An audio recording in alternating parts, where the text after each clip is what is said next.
আমরা কি সত্যি মানুষকে ভুলে যেতে পারি?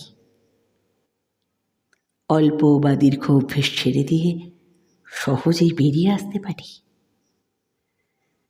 মুভ অন, ছেড়ে আসা, ভুলে যাওয়া হোক কিংবা পৃথিবীর সব থেকে প্রাচীন শাস্তি দুঃখ, সবগুলোই ভীষণ রকম একতরফা।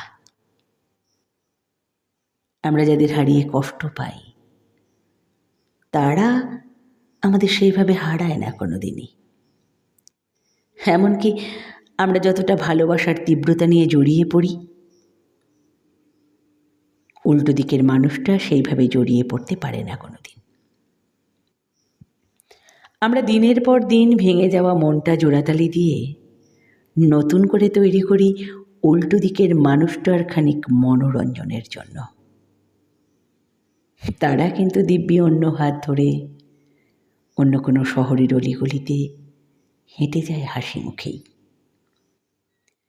সব থেকে বড় মন খারাপের গল্প হলো যাদের কথা ভেবে আমাদের বালিশ ভেজে রাত বেরোতে কিংবা গলার কাছে না বলা কষ্টগুলো দলা পাকিয়ে ওঠে, তাদের একটা সামান্য হেঁচকিও ওঠে না আমাদের কথা ভেবে।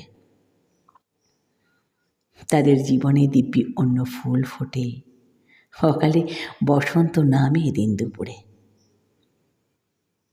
আমাদের সাথেই কেন এরকম হলো? এই প্রশ্নের উত্তর খুঁজতে আমরা ছেলে মানুষটাকে খুব ভুল জায়গায় অপচয় করে ফেলি।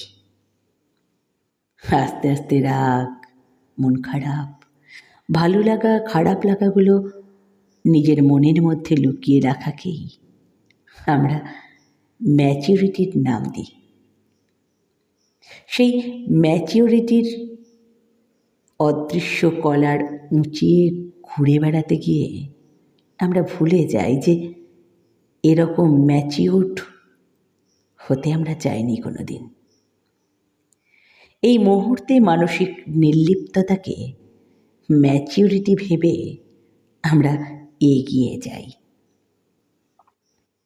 আস্তে আস্তে অল্প কয়েকটা মানুষ ছাড়া কারো যাওয়া আসাতেই কিছু যায় আসে না। অনেকটা ভালোবাসা দিয়েও ছিটে ফোঁটা ফেরত না পেলেও আর বালিশ ভেজে না। মাঝরাতে হঠাৎ মন খারাপ এলে আমরা শুধু আড়মোড়া ভেঙে পাশ ফিরে শুয়ে পড়ি। সকাল হলে আমার কিছুতেই কিছু যায় আসে না। মোড়কে ঢেকে আবার ম্যাচিউরিটির কলার তুলি। আমরা এটা ভেবেই মনকে মানিয়ে নিই যে সব মানুষকে ধরে রাখতে হয় না, সব কষ্ট মনে রেখে বাঁচা যায় না, আর জীবনের সব হিসেব সব সময় মেলাতেও নেই।